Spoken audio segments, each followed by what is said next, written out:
Hello everyone, मैं हूं ममता माली and आप सभी देख रहे हैं सैनी एजुकेशन वीडियोस। आज हम पढ़ेंगे क्लास 10th मैथ्स एक्सरसाइज 5.2 जिसका क्वेश्चन नंबर 6। ठीक है, check whether -150 is a term of the AP 11.8.5, 2 question में ये पूछा है कि आपको ये एपी दे रखी है 11,8,5,2। क्या इस एपी में कभी कोई टर्म -150 आएगा या नहीं आएगा, आपको चेक करके बताना है। तो ठीक है, पहले एपी डी के स्टार्ट करेंगे, चेक करेंगे कि क्या -150 टर्म इस एपी में कोई टर्म आएगी। चेक करते हैं आपका आंसर यहां से स्टार्ट। देखो एपी क्या दी है अपने को, AP is equal to AP मुझे दी है 11,8,5,2 अब उन्होंने बोला है कि चेक करके बताना है कि 150 आएगा नहीं, तो मैं एज्यूम कर लेती हूं कि हाँ 150 आता है। एज्यूम करती हूँ, मैंने आपको ये नहीं बोला है कि 150 आएगा, मैंने आपको बस एज्यूम किया है कि 150 मान लो इस एपी के अंदर आता है। तो उसके अकॉर्डिंग क्वेश्चन क्या होगा, 11,8 तो ये आपका क्या होगा A1 A2, ये आपका A3, ये आपका A4, ठीक है, ये आपका क्या हुआ A4 और ये आपकी लास्ट टर्म अगर हुई तो ये आपका क्या होगा, मान लो AN होगा। ठीक है, ये अपन एज्यूम करके चल रहे हैं। ठीक है, -150 एपी के अंदर आएगा, ये एज्यूम किया है, डन है। अब इसके अकॉर्डिंग ए क्या होगा मेरा, ए क्या होता है फर्स्ट टर्म, यानी कि फर्स्ट टर्म क्या है मेरे पास 11। अब मुझे क्या चाहिए, कॉमन डिफरेंस निकालना होगा। तो कॉमन डिफरेंस कैसे निकालते हैं, D is equal to A2 minus A1।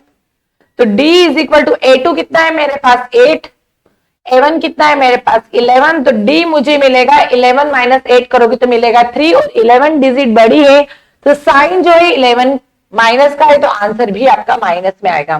D मिल गया -3, ए मुझे मिल गया 11। तो अब अपने को बताना है कि 150 का सोल्व करते हैं। फॉर्मूला क्या होता है आपका, a n is equal to a plus n 1 minus d. ठीक है, ये आपका फॉर्मूला है जो आप बहुत सारे क्वेश्चन कर चुके हो, तो फॉर्मूला भी आपको याद हो चुका होगा। अब यहाँ पे वैल्यू पुट रखते हैं, एन मैंने 150 को एन एज्यूम कर लिया है, तो यहाँ पे भी वैल्यू पुट करेंगे आप। ठीक है, तो -150 इज इक्वल टू ए कितना है मेरे पास 11 प्लस एन माइनस 1। एन नहीं, एन ही आपको निकालना है कि क्या कोई टर्म होगी, यानी कि आपको क्वेश्चन में एन ही निकालना है। ठीक है, अब डी कितना होगा, कॉमन डिफरेंस अभी निकाल के आया -3। 11 जो है यहाँ पे प्लस का है, इक्वल के उधर जाएगा तो साइन चेंज होगा, यानी कि -11 is equal to N minus 1, same चलने दो। ठीक है 3। अब यहाँ पे दोनों ही साइन जो है माइनस के, तो दोनों कंबाइन होके क्या होंगे प्लस, बट आंसर जो आएगा आपका माइनस के अंदर आएगा। तो कितना आएगा 150 और 11 जोड़ोगे तो 161 आएगा। ठीक है, is equal to N minus 1 minus का 3। अब यहाँ पे देखो जो माइनस का 3 है वो यहाँ पे n1 माइनस के मल्टीप्लीकेशन में, तो कोई भी चीज मल्टीप्लीकेशन में होती है तो वो इक्वल के उधर कहां जाएगी, डिवाइडेशन में। ये आपका माइनस का 3 is equal to n minus 1। ठीक है, यहाँ पे जो दोनों के पास जो है साइन माइनस के, तो दोनों ब्रेक, यहां से जो आएगा आपका आंसर डिवाइडेशन 161 और 3 डिवाइड नहीं होंगे अभी, तो 161/3 is equal to n minus 1। ठीक है, अब यहाँ पे जो -1 है इक्वल के उधर आएगा तो साइन चेंज प्लस का 1, तो 161/3 प्लस 1।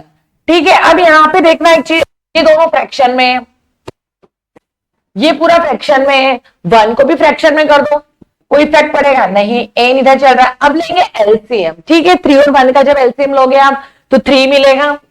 अब एलसीएम में ऊपर क्या चेंजेस होंगे, देखो सबसे पहले क्या करना है, जो एलसीएम आता है वो लिखोगे।